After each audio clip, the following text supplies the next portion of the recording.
सुप्रभात बच्चों, कैसे हैं आप सब। उम्मीद करती हूँ आप सब अच्छे होंगे। तो बच्चों, आज की कक्षा में हम पढ़ने वाले हैं अध्याय नंबर 9, जिसका शीर्षक है वचन। तो इस अध्याय में हम वचन के बारे में जानेंगे। तो हमें यहाँ पे कुछ चित्र दिए गए हैं। इस चित्र में हम देख सकते हैं कुछ पक्षी दिख रहे हैं, कौवे दिख रहे हैं, तोते दिख रहे हैं, चिड़िया दिख रही है, बच्चे दिख रहे हैं, बहुत सारे फूल दिख रहे हैं, तितलियां दिख रही हैं। तो यह एक बगीचे का चित्र है। यहाँ अनेक पेड़ों पर चिड़िया, तोते और कौवे बैठे हैं। फूलों पर तितलियां बैठी हैं। बगीचे में बच्चे खेल रहे हैं। एक बच्चा पेड़ के नीचे बैठा है। एक कौवा उड़ रहा है। एक चिड़िया घोंसले में बैठी है। तो बच्चों, ऊपर लिखे वाक्यों में आए रंगीन शब्दों को ध्यान से देखिए। यहाँ एक चिड़िया, बच्चा तथा कौवा शब्दों से उनके संख्या में एक होने का पता चल रहा है। इसी प्रकार अनेक चिड़िया, तोते, कौवे, बच्चे तथा तितलियां शब्दों से उनके संख्या में एक से अधिक होने का पता चल रहा है। इस प्रकार संख्या बताने वाले शब्दों के रूप को वचन कहते हैं। तो यानी कि जो शब्द संज्ञा सर्वनाम की संख्या के रूप को बताते हैं, उन्हीं को हम क्या कहते हैं? वचन कहते हैं। तो संज्ञा सर्वनाम शब्द के जिस रूप से उसकी संख्या का पता चलता है, उसे वचन कहते हैं। अब हम यहाँ देखेंगे वचन के भेद। वचन दो प्रकार के होते हैं। कौन कौन से? एक वचन और बहुवचन। तो सबसे पहले हम पढ़ेंगे एक वचन के बारे में। शब्द के जिस रूप से उसके संख्या में एक होने का पता चलता है, उसे एक वचन कहते हैं। जैसे हम यहाँ देख सकते हैं, हमें यहाँ चित्र दिए गए हैं। एक केले का, एक तोता, एक किताब, एक चिड़िया। अब अगला है बहुवचन। शब्द के जिस रूप से उसके एक से अधिक होने का पता चलता है, उसे बहुवचन कहते हैं। जैसे हमें यहाँ चित्र में दिखाया जा रहा है। अब एक से अधिक केला है तो केले, एक से अधिक तोता है तो तोते, एक से अधिक किताब है तो किताबें, एक से अधिक चिड़िया है तो चिड़िया। क्या आप जानते हैं, कुछ शब्दों का प्रयोग सदैव एक वचन में ही किया जाता है, जैसे सूरज, वर्षा, पानी, आग, आकाश, घी, जनता आदि।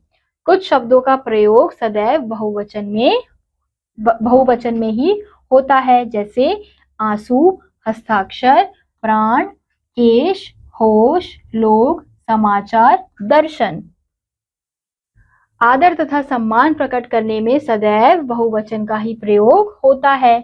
उदाहरण, हमारे प्रधानाचार्य सरल स्वभाव के हैं। तो है शब्द बहुवचन का है, लेकिन ये एक वचन में क्यों प्रकट हो रहा है? क्योंकि हम किसी को आदर या सम्मान प्रकट कर रहे हैं। ऐसे ही पिताजी घर पर ही है। हम यहाँ देखेंगे सूर्य, चंद्रमा, पिताजी, दादा, चाचा, शिव, ब्रह्मा आदि पुल्लिंग शब्दों के बहुवचन नहीं बनाए जा सकते हैं। कुछ शब्दों के एक वचन तथा बहुवचन रूप। नीचे कुछ शब्दों के एक वचन तथा बहुवचन रूप दिए गए हैं, इन्हें याद कीजिए। तो एक वचन शब्दों के अंत में अ के स्थान पर ए लगाकर केला, केले, तोता, तोते, लड़का, लड़के, कुत्ता, कुत्ते। ऐसे ही अगला है, एक वचन शब्दों के अंत में आ के स्थान पर ए लगाकर माला, मालाएं, कविता, कविताएं, महिला, महिलाएं।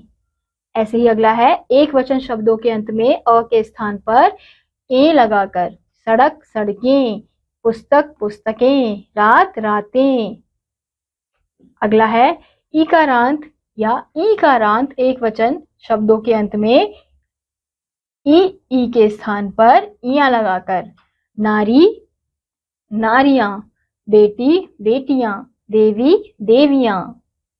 अगला है, इया अंत वाले एक वचन शब्दों में इया के स्थान पर इया लगाकर, जैसे चिड़िया, चिड़िया, चूहिया, चूहिया, डिबिया, डिबिया। ऐसे अगला है, उ और ओ से समाप्त होने वाले शब्दों के अंत में ए लगाकर बहू का बहुएं, वस्तु का वस्तुएं। ऐसे ही अगला है कुछ शब्दों के अंत में जन, गण, दल तथा वृंद आदि शब्द लगाकर, जैसे शिक्षक का शिक्षकगण, देव का देवगण, प्रजा का प्रजाजन। ऐसे ही अगला है कुछ शब्दों का प्रयोग एक वचन तथा बहुवचन में एक समान होता है, जैसे एक वचन में जल तो बहुवचन में भी जल, क्षमा का क्षमा, क्रोध का क्रोध, मामा का मामा, घर का घर। तो ये थे बच्चों हमारे एक वचन और बहुवचन के शब्द। इसी के साथ आज का ये अध्याय यहीं समाप्त होता है। उम्मीद करती हूँ आपको यह अध्याय समझ आया होगा। मैं आपसे मिलूंगी अगली कक्षा में, तब तक के लिए नमस्कार।